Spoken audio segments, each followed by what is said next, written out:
But what is very interesting when you look closely to these machines, you find something very remarkable. The machines are believing in you as a user of the machine, because they are also functioning if you don't throw in any money.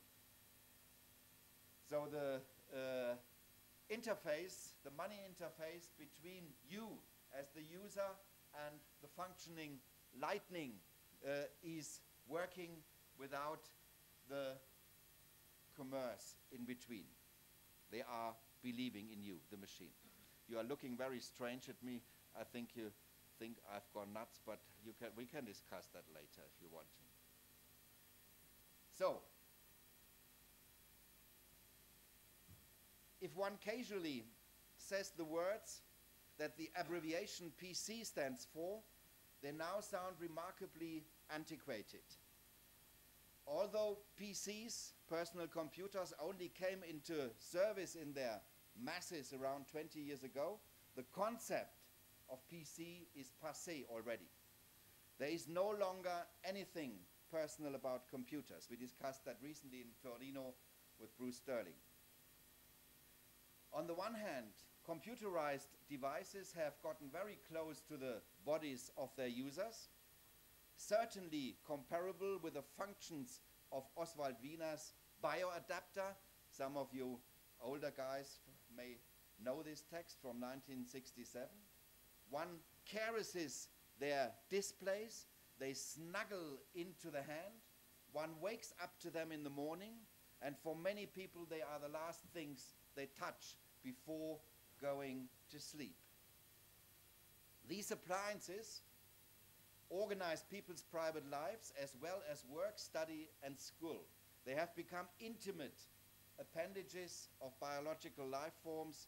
They help them to cope with technological reality and facilitate their orientation in it.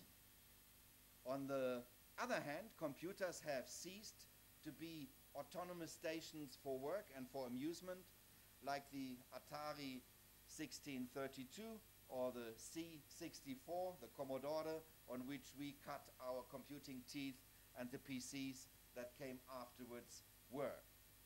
No matter where the users of contemporary digital notebooks and workstations happen to be, even in a symposium like that, they are connected to telematic hubs for commanding, ordering, distributing, informing, and for propaganda, of course. The individual machines are no longer terminals.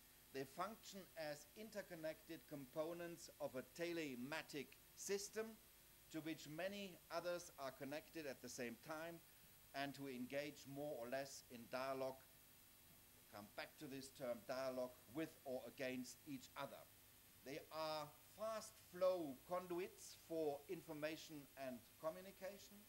Here, the individual artifact is no longer a single item because it merely functions as a receptacle for a myriad of other artifacts, which in turn are only in operation from time to time when they are needed. This time aspect is extremely interesting. Perhaps we can come back to that a little bit later in the discussion. The particularity of specificity of these artifacts consists in how they are updated. Each laptop or PowerBook or iPhone, which do not even have special physical drives of their own anymore, are individual connections within dispositives that are called social networks. The STEM, S-O-C-I, within the social, from the Latin socius, a companion. In the adjectival form, social is thus a concentrate of its original meaning, namely being a participant, consorting with others, being in a relationship of reciprocal exchange, no more, no less. The YouTube, therefore, you are of the contemporary modern era, which many theorists continue to call postmodern, for want of a better term, is progress compared to the vanity of the cogito ergo sum.